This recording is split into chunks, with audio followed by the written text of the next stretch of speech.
Querida igreja, bom dia. Bom dia. Bom, estamos reunidos, né?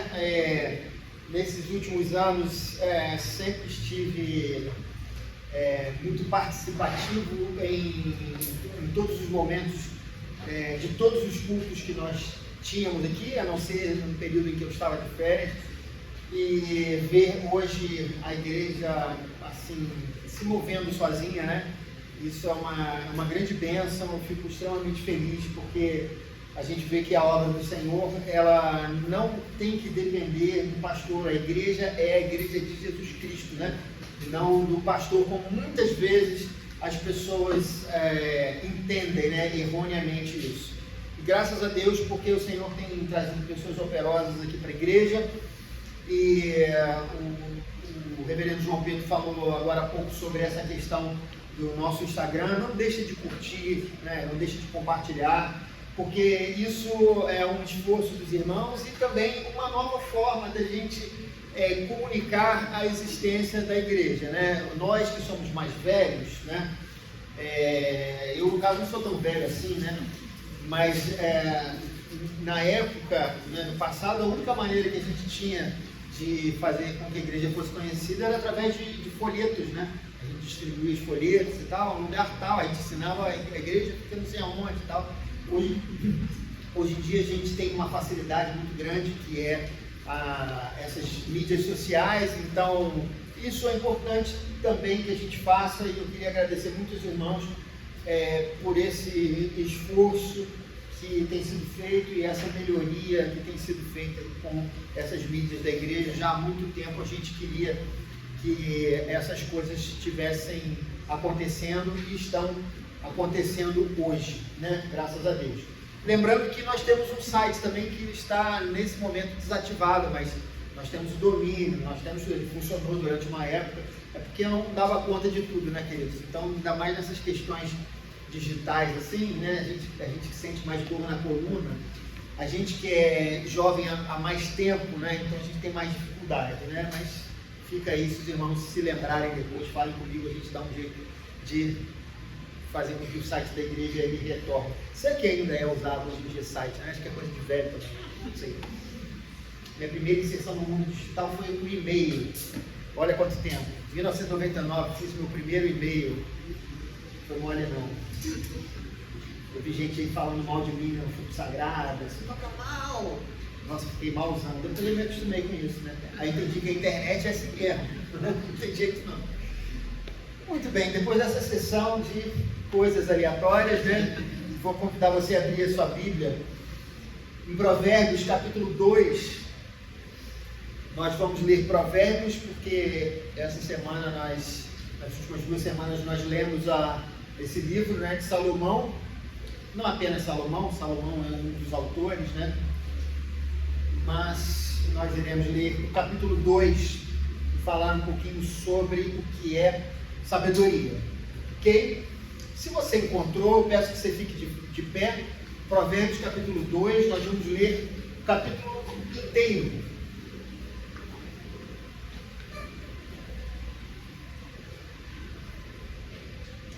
Muito bem, e a palavra do Senhor nos diz o seguinte: meu filho, se você aceitar as minhas palavras e guardar no coração os meus mandamentos, se der ouvidos à sabedoria e inclinar o coração para o discernimento, se clamar por entendimento e por discernimento gritar bem alto, se procurar a sabedoria como se procura a prata e buscá-la como quem busca um tesouro escondido, então você entenderá o que é temer o Senhor e achará o conhecimento de Deus. Pois o Senhor é quem dá sabedoria, de sua boca procedem o conhecimento e o discernimento.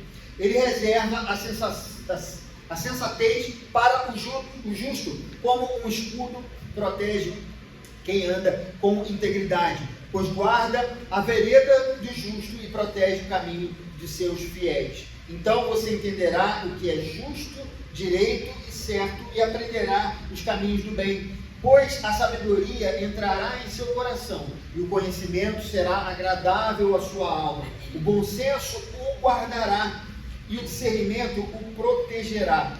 A sabedoria o livrará do caminho dos maus, dos homens de palavras perversas, que abandonam as veredas retas para andarem por caminhos de trevas.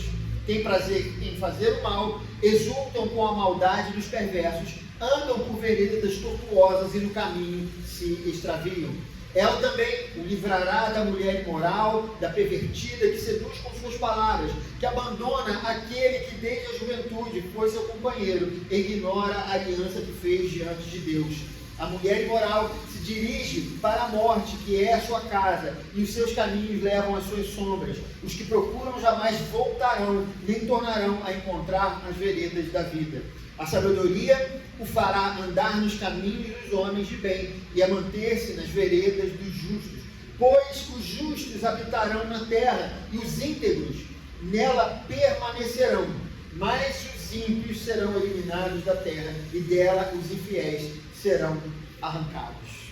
Amém? Vamos orar.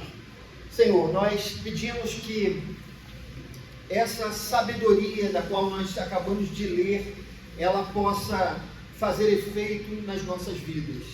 Nós precisamos da Tua palavra, nós precisamos da Tua mensagem, porque essa sim é a verdadeira sabedoria que qualquer homem possa adquirir aqui na terra.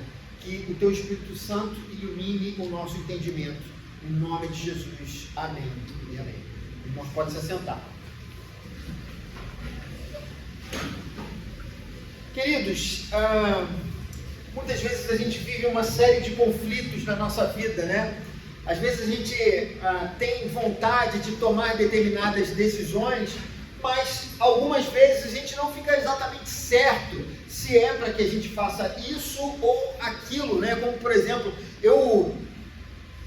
será que eu compro para mim um carro bonito, ou aquele que está na moda, né? Aquele carro que todo mundo vê, aquele carro elétrico, né? Que hoje em dia só se fala em carro elétrico e tal. Ou será que eu compro aquele carro mais simples, mais barato, por uma necessidade, né? Será que eu ostento para pessoas, né, aquilo que eu estou adquirindo, um carro que é para gente mais rica e tal, ou compro aquela coisa mais simples, né? Qual vai ser o melhor para mim?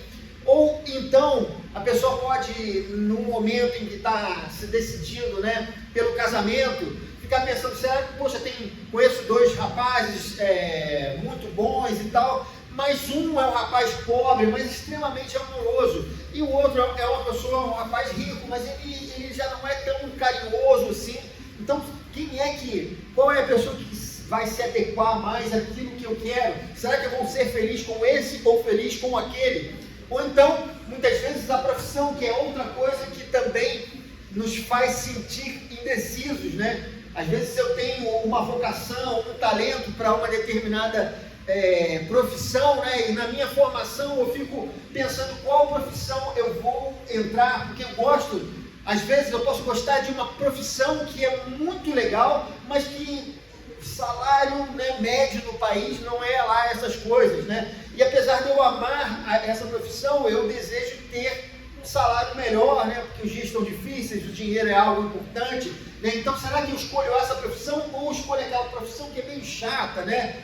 Ela é meio enfadonha, mas que o salário médio no nosso país é muito bom para essa determinada profissão, né? Então, muitas vezes a gente fica diante dessas questões sem saber exatamente o que a gente vai fazer, o que a gente precisa, qual decisão a gente precisa tomar. E a questão, queridos, é que nós estamos diante de escolhas todos os dias de nossas vidas, sejam elas decisões mais importantes ou menos importantes.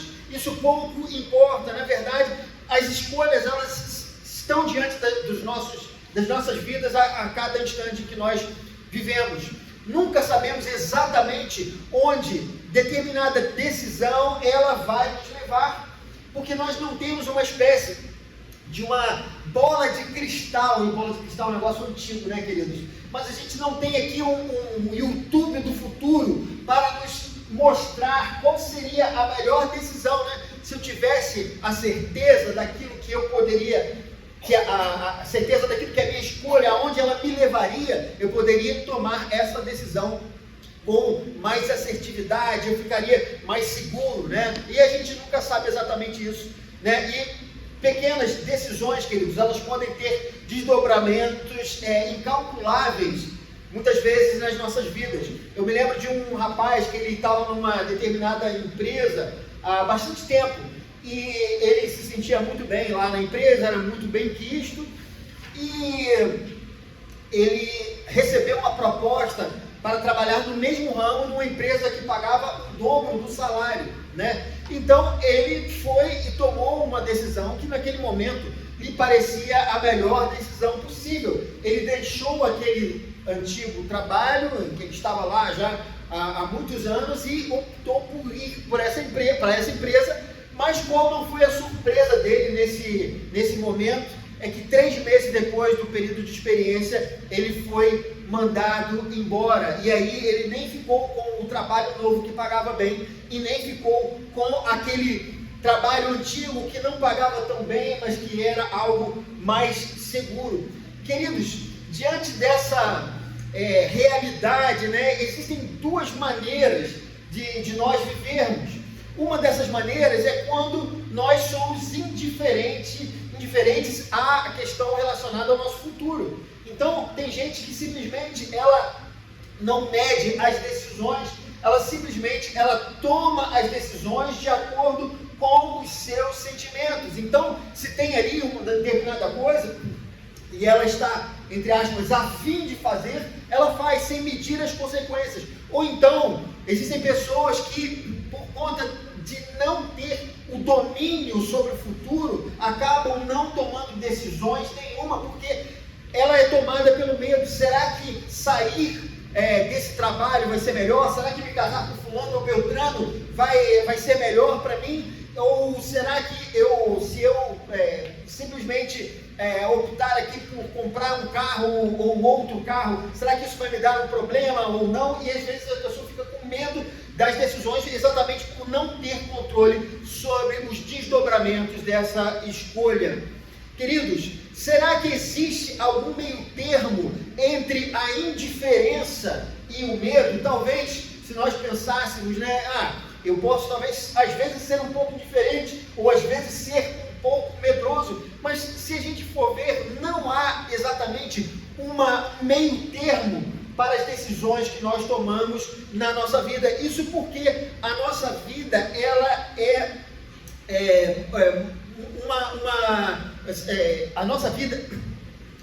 ela não existe meio termo para essas coisas, porque a nossa vida, muitas vezes, ela se apresenta de maneira cruel para nós, né? A Bíblia fala que o que a gente planta, a gente colhe, Gálatas 6, versículo 7, e de fato, tanto para coisas boas ou para coisas más, coisas ruins que muitas vezes nós fazemos, decisões boas ou más, nós teremos determinado tipo de colheita, e muitas vezes a gente não sabe exatamente o que nós precisamos fazer.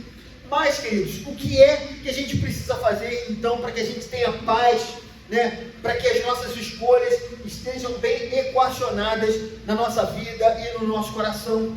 Nós precisamos, na verdade, de algum elemento que não esteja em nós.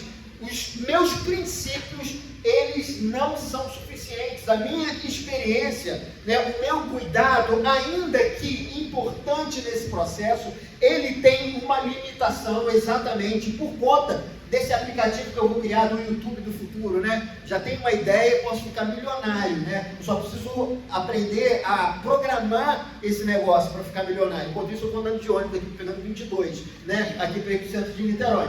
Mas essa ideia brilhante, eu ainda não consegui fazer para você olhar o seu futuro. Portanto, a gente fica numa situação que de fato nos deixa com uma certa insegurança. Ninguém tem a possibilidade de descobrir ou de simplesmente de entender de fato como as coisas vão se desdobrar mais à frente em nossas vidas. E nós precisamos dessas informações que nos deem os princípios para a nossa reflexão, né? E quais são esses princípios que são fundamentais para que a gente esteja seguro em nossas decisões? Queridos, o próprio livro de Provérbios, no capítulo 9, versículo 10, nos diz: o temor do Senhor é o princípio da sabedoria. Esse é um verso extremamente conhecido. Muitas pessoas que mal conhecem a Bíblia, muitas vezes citam esse versículo como algo que realmente é uma maneira de nós atingirmos um coração sábio, o temor ao Senhor. Mas é importante que a gente entenda esse versículo dentro do contexto em que ele foi escrito, né? Então, quando a gente vê que Salomão ele escreveu o temor do Senhor é o princípio da sabedoria, essa palavra princípio não tem a ver com o início, né? O começo, como muitas vezes a gente pode se enganar, né? Na hora da gente entender esse verso, né? Mas aqui, quando a gente fala sobre o princípio, nós estamos falando do agente ou força que dá origem a algo, né? Como por exemplo, se nós vamos fazer um pão, né? Aqui a gente tem um especialista ali, o Vitor. Se a gente vai fazer o pão, a gente sabe que o pão ele tem ovo, né? Dependendo da massa, ovo, açúcar, sal, fermento e tudo mais. Mas a base do pão é o trigo, né? Você não vai fazer pão sem que haja trigo. Você até pode substituir o trigo por outra coisa semelhante, mas a base de um pão, ela é o trigo. Então, o princípio do pão, nós poderíamos dizer que é o trigo. E isso é o que a Bíblia nos fala. Se a gente pudesse fazer uma tradução desse versículo, usando esses termos, seria algo tipo: o temor ao Senhor é a força que dá origem à sabedoria. Ou você pode inverter dizendo: a força que dá origem à sabedoria é o temor ao Senhor. Ou seja, a base para toda sabedoria possível e existente é o temor ao Senhor, compreender quem Deus é.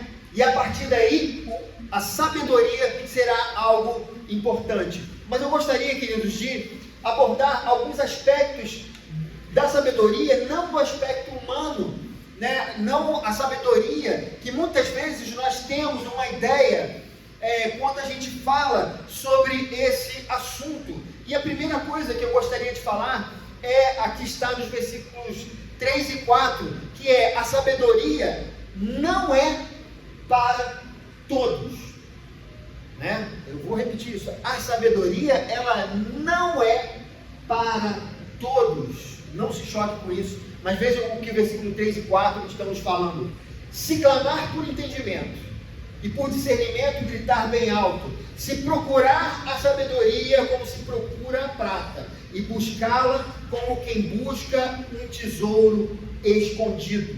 E aí o verso depois continua. Queridos, há uma questão relacionada à sabedoria da perspectiva bíblica, que não é algo gratuito, não é algo que você está andando na rua e você tropeça nessa sabedoria. Não é uma reflexão que surge a partir de uma intuição que eu possa ter. O apóstolo Paulo, queridos, ele quando ele esteve com os irmãos de Corinto, né? Aquela igreja era um tanto quanto complicada, e era uma igreja que se achava muito sábia, falava sobre sabedoria, e eles já começavam, já empinavam assim o pescoço e tal, sábio e tal. Eles eram descendentes de filósofos antigos, então quando falavam em sabedoria, eles já ficavam logo assim, tipo assim: não, eu sei mais do que fulano e tal. Havia na própria igreja uma disputa entre eles, e foi nessa igreja, sim, que o apóstolo Paulo fala que um dizia que era de Paulo, outro de Apolo, outro de Pedro, e o outro ainda dizia que era de Jesus Cristo. Isso porque havia um entendimento sobre quem era a pessoa mais sábia. Segundo os livros nos dizem, os livros de história, Corinto era uma cidade que em cada esquina, né, essa é uma expressão que era usada, você encontrava um mestre e os seus discípulos. Esse mestre tinha as respostas para os assuntos mais profundos a respeito do universo. Então eles tinham essa coisa de comparação de qual mestre era mais importante do que o outro, e por isso o apóstolo Paulo fala com eles que ele não veio pregar a sabedoria humana, mas ele veio pregar Cristo e esse crucificado. Essa era a mensagem, não baseada em qualquer tipo de sabedoria humana. O que a gente pode dizer, queridos, é que esses irmãos, eles não tinham a consciência do que era a sabedoria de acordo com aquilo que o apóstolo estava ensinando. E essa procura por sabedoria não acontecia, da verdadeira sabedoria não acontecia nessa cidade de Corinto. Queridos, eu fiquei imaginando, aqui sobre como eu poderia explicar esse aspecto da sabedoria não ser para todas as pessoas, e isso me deu uma ideia do seguinte: imagine, meu pai faleceu em 2013, e digamos que nós tivéssemos lá em casa encontrado uma carta dele agora, 2025, dizendo o seguinte: olha, vocês não sabem disso, mas eu deixei um tesouro guardado, escondido lá na nossa casa, lá em Marambá, naquele universo, lá naquele outro lado do universo.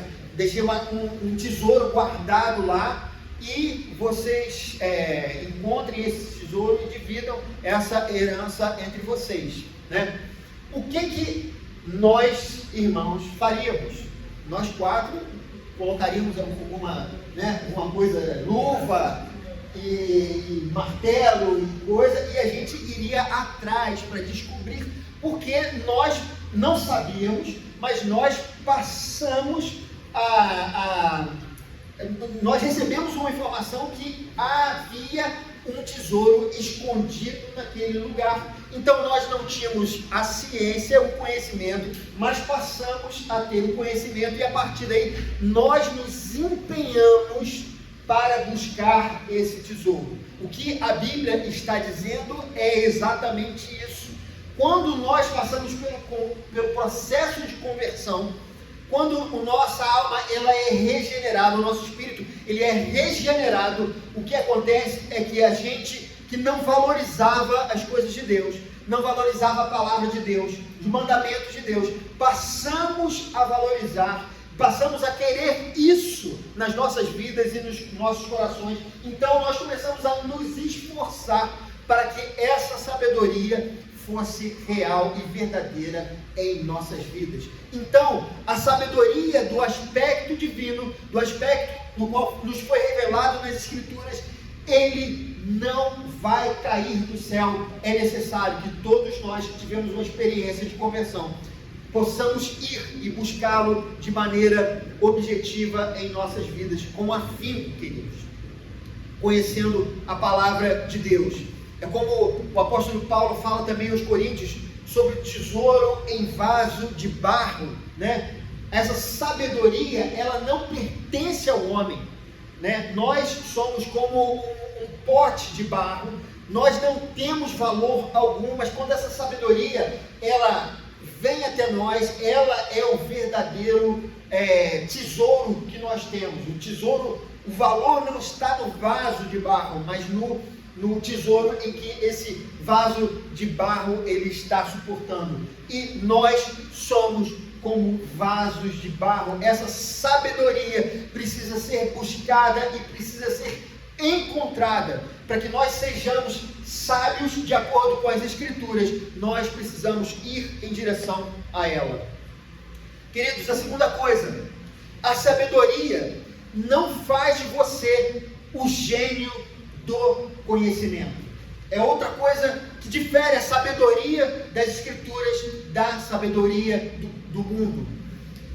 A gente vê isso aqui nos versículos 9 e no versículo 11, que diz o seguinte: então você entenderá o que é justo, direito e certo, e aprenderá os caminhos do bem. Versículo 11: o bom senso guardará e o discernimento o protegerá.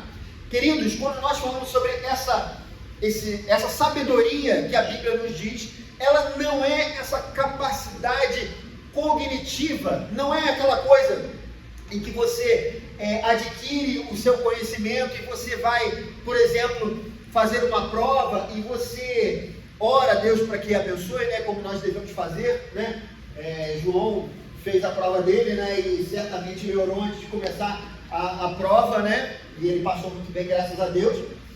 Mas o João estudou bastante para que ele pudesse passar no Enem, né? Ele estudou, ele se empenhou bastante para que ele pudesse passar no Enem. Mas não é a sabedoria que a gente fala nas Escrituras, não é esse tipo de sabedoria. Não é algo que eu obtenho e eu mesmo possa administrá-lo da maneira que eu queira.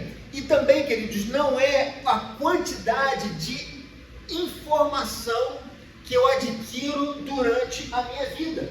Uma pessoa sábia aos olhos do mundo é uma pessoa que já viveu muitas coisas e consegue ter um certo discernimento, né? A experiência o levou a tomar determinadas decisões com base naquilo que ele viveu, mas não é exatamente isso. A sabedoria que a Bíblia nos fala é uma habilidade para se viver a vida, né? Eu tive muitos alunos de bateria durante a minha carreira musical, né? Alguns desses até se tornaram músicos profissionais e hoje tocam aí no Brasil, fora do Brasil e tudo mais. Então eu tenho muita felicidade por isso, porque de alguma certa maneira eu dei uma habilidade para eles. Eu não fiz isso sozinho, obviamente, outros professores contribuíram também com isso, mas o nosso objetivo como professores de música era que a gente desse essa habilidade específica para os nossos alunos, né? Para um fim específico.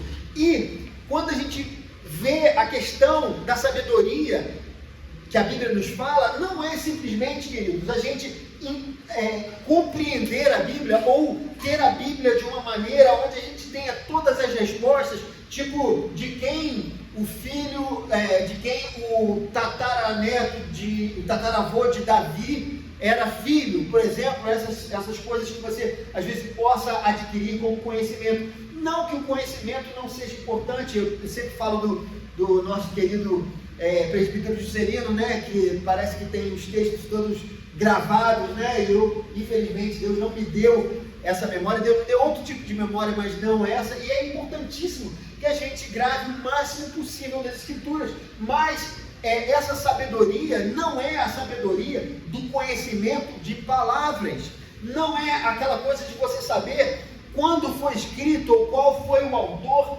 de determinado livro da Bíblia, mas entender qual é a mensagem das Escrituras e por que ela é importante para as nossas vidas. Porque quando você tiver o seu desafio diário, você vai poder tomar as suas decisões não com base na sua sabedoria, no seu conhecimento, mas com base no conhecimento da palavra de Deus. E essa sabedoria, por exemplo, ela vai nos livrar ou vai nos ajudar nas, entre aspas aqui, grandes aventuras da vida, como a gente vê no versículo 12, que diz: a sabedoria o livrará do caminho dos maus, dos homens de palavras perversas. E aí depois o versículo 16 fala: ela também, a sabedoria, o livrará da mulher imoral, da pervertida, que seduz com suas palavras. E depois no versículo 20, a sabedoria o fará andar nos caminhos dos homens de bem e a manter-se nas veredas dos justos. Então, na verdade, queridos, todas essas coisas, quando a gente fala, nós falamos sobre sutilezas, que muitas vezes elas não são tão claras. Às vezes você começar um relacionamento amoroso com uma pessoa, tudo parece muito bom, mas quando você faz a sua escolha baseado no seu conhecimento, e o seu conhecimento nem sempre é o suficiente para você discernir o bem e o mal, mas o Espírito Santo que habita, que é o verdadeiro conhecimento, que é a verdadeira sabedoria, ele nos ajuda para que nós tomemos as decisões corretas. Em terceiro e último lugar, queridos, quem busca a sabedoria não a encontrará. Versículo 4 e versículo 5, que diz o seguinte: se procurar a sabedoria como se procura a prata e buscá-la como quem busca um tesouro escondido, então você entenderá o que é temer o Senhor e achará o conhecimento de Deus.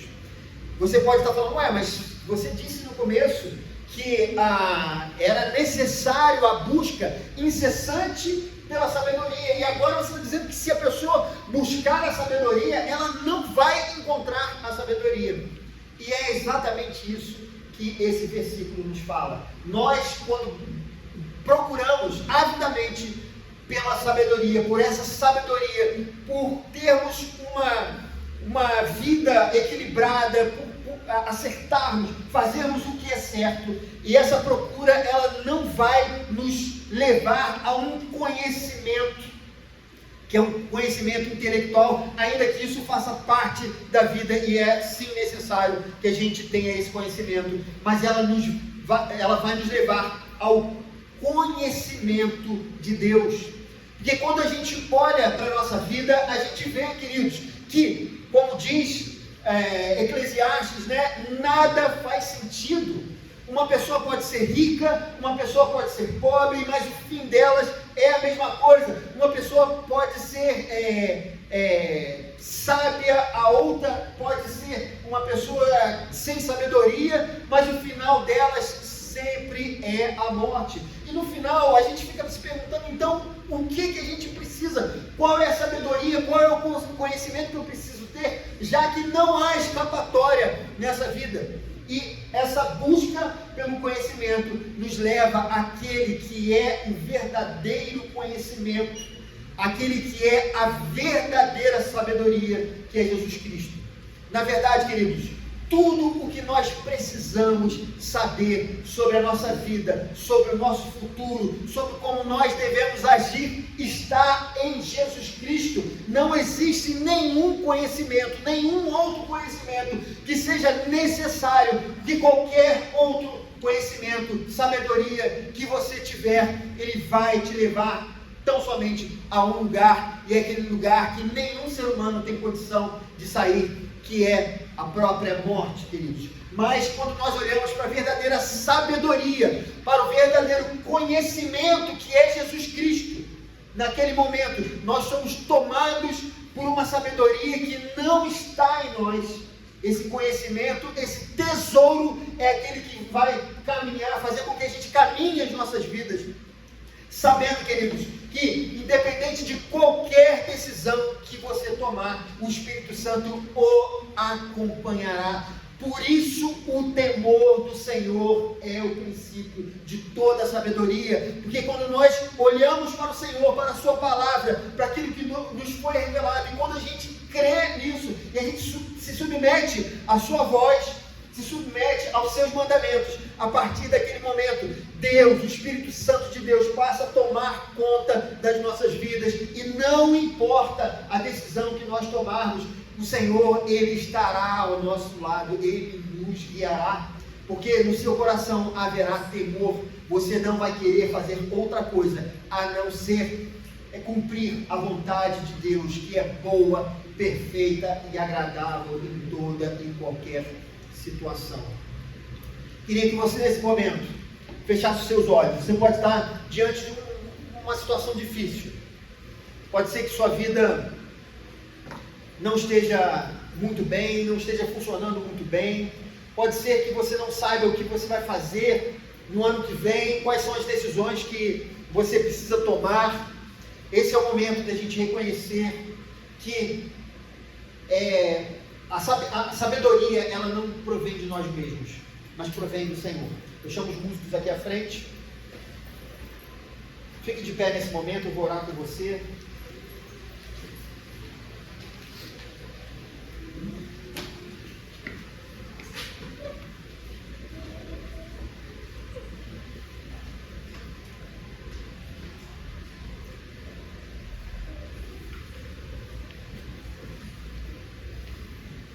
Coloque a sua vida diante do Senhor. Se você tem vivido um conflito, um medo, Se por acaso o Espírito Santo também falou com você que muitas vezes você é indiferente com relação às coisas da vida, você não tem tomado o cuidado necessário, coloque-se diante do Senhor agora, fale com Ele, peça ao Senhor que você seja tomado por essa sabedoria que é Jesus Cristo, que o Espírito Santo de Deus possa tocar o seu coração, a sua vida, para que você saiba aquilo que o Espírito Santo quer que você faça daqui por diante. A vontade de Deus, ela é boa, perfeita e agradável. O que falta é, muitas vezes, nos submetermos à vontade de Deus, termos o temor necessário para que a sabedoria do Senhor tome conta das nossas vidas. Vamos orar. Pai amado, Pai bendito, nós te agradecemos por essa palavra. Somos gratos a Ti, porque muitas vezes nós nos sentimos tão inseguros com tantas coisas que nós precisamos fazer, Senhor. Nosso futuro, as decisões, se nós precisamos fazer um tratamento médico ou outro, se a gente precisa contratar um plano de saúde ou não. Nós muitas vezes não temos noção, Senhor. Muitas vezes nós temos dificuldades também, coisas que se interpõem na nossa vida e que a gente não sabe lidar. Mas, por favor, dá-nos tranquilidade, dá-nos, Senhor Deus, o entendimento de que o Senhor é aquele que cuida das nossas vidas, é aquele que cuida de cada passo que nós damos, e a gente tem a certeza que o Espírito Santo nos dará o entendimento, esse entendimento que não é fixo, não é algo parado, não é algo estático, mas é algo dinâmico, porque é uma sabedoria que vem do próprio Espírito Santo de Deus, que nos dá o discernimento na hora certa, no momento certo.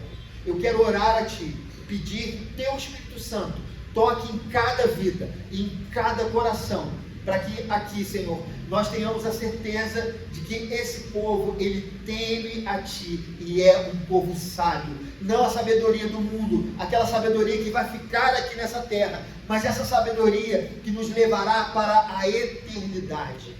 Nós oramos assim, no nome de Jesus. Amém. Senhor Jesus, nós te agradecemos por esse culto. Obrigado, Senhor, pelo privilégio de estarmos aqui juntos nesse domingo como seu povo. Obrigado porque ouvimos a Tua voz, aprendemos da Tua palavra. E nós pedimos, Jesus, derrama essa sabedoria para viver a vida sobre as nossas vidas. E nesse começo de semana a gente possa iniciar mais uma jornada, mais um ciclo de trabalho, estudo, de cuidado familiar, com esse desejo de viver a vida de acordo com a Tua vontade, com esse pedido no coração, essa oração gravada em nós, para que o Senhor derrame Tua sabedoria sobre as nossas vidas, para que nas pequenas decisões, para que nos momentos ali do dia a dia, a gente possa fazer as escolhas que Te agradam, que Te glorificam, que são para a Tua honra. Nós pedimos para que o Senhor nos guarde nesse mundo mal, nos protege da violência urbana, nos protege de todo tipo de acidente que possa acontecer, que a Tua boa mão possa nos guardar, que nós possamos estar caminhando diante de Ti, que em todas as nossas vocações, nos nossos trabalhos, nas nossas casas, a Tua presença se manifeste através das nossas vidas, que nós possamos pregar o Evangelho para as pessoas que estão à nossa volta, para que mais pessoas Te conheçam. O Senhor esteja conosco em todo o tempo, nos ajuda nas nossas fraquezas, nos fortalece nesses momentos e que a Tua boa mão possa estar estendida sobre as nossas vidas. Nos leve em segurança para as nossas casas, depois desse tempo de celebração. Que o Senhor continue conosco nesse restante de domingo durante toda a semana. Isso é o que nós pedimos no Teu santo nome, Jesus. Amém e amém. Agora, irmãos, levantem suas mãos com as palmas voltadas para cima. Que a graça maravilhosa de Jesus, nosso Senhor e Salvador, que o amor inesgotável de Deus, o Pai Todo-Poderoso, que o consolo e comunhão sem par do Espírito Santo de Deus, seja sobre cada pedacinho da sua existência, hoje e para todo sempre.